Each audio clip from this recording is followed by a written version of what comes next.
Roy Suryo melaporkan 7 orang yang diklaim sebagai pendukung Presiden ke-7 Republik Indonesia Joko Widodo ke Polda Metro Jaya.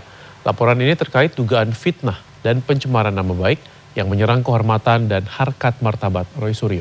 Sementara itu, kemacetan panjang imbas menumpuk truk kontainer di Pelabuhan Tanjung Priok juga terlihat di ruas tol Jor, Cakung, Jakarta Timur pada Kamis malam. Antrian panjang kendaraan terlihat di ruas tol Jor yang mengarah ke Tanjung Priok.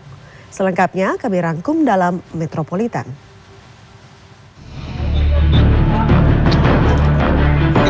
Roy Suryo bersama tim advokasinya menggelar konvers setelah melaporkan 7 orang di Polda Metro Jaya pada Kamis siang.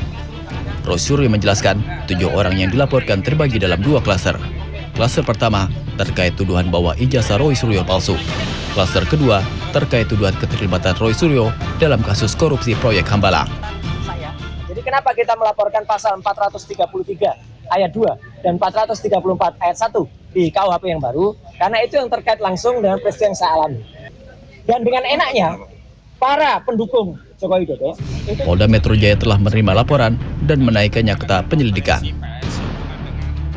Inilah detik-detik rekaman kamera CCTV di mana seorang wanita parubaya, pemilik toko dan pangkalan gas, menggagalkan aksi pencurian tabung gas melon 3 kg di tokonya di Kota Bekasi, Jawa Barat. Dari rekaman kamera CCTV yang terpasang di tokonya, korban langsung mengejar pelaku dan berhasil menggagalkan pelaku pencurian. Ironisnya, meski aksi pelaku berhasil digagalkan, namun korban harus mengalami luka serius di bagian jari kaki akibat tertimpa tabung gas LPG 3 kg hingga harus dilarikan ke rumah sakit guna menjalani operasi.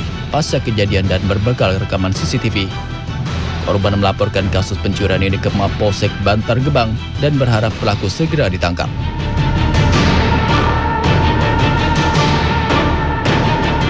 Dua pemuda berinisial MM dan MR warga Bogor, Jawa Barat diamankan ke Pospol Pondokopi Kamis siang setelah kepergok akan mengelabui seorang lansia. Awalnya, satu pelaku berpura-pura mencari pekerjaan dengan bertanya alamat kepada korban. Sedangkan satu pelaku lagi mendorong dan menyalakan mesin motor korban yang sedang terparkir dengan kunci yang masih menempel di stop kontak. Korban menyadari kalau kendaraan motornya akan dibawa pelaku dan langsung berteriak minta tolong. Warga yang mengetahui kejadian tersebut langsung mengamankan kedua pelaku dan membawanya ke pos polisi terdekat. Tim unit reskrim Polsek Durensawit yang mendapatkan laporan warga langsung mengamankan kedua pelaku.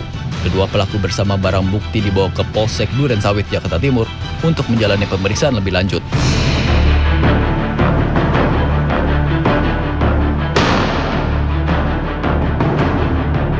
Beginilah kondisi kemacetan panjang yang terpantau melalui visual udara di ruas tol Jor Cakung, Jakarta Timur pada Kamis malam. Antrian panjang kendaraan didominasi truk kontainer terlihat mengular menuju kawasan Tanjung Priok.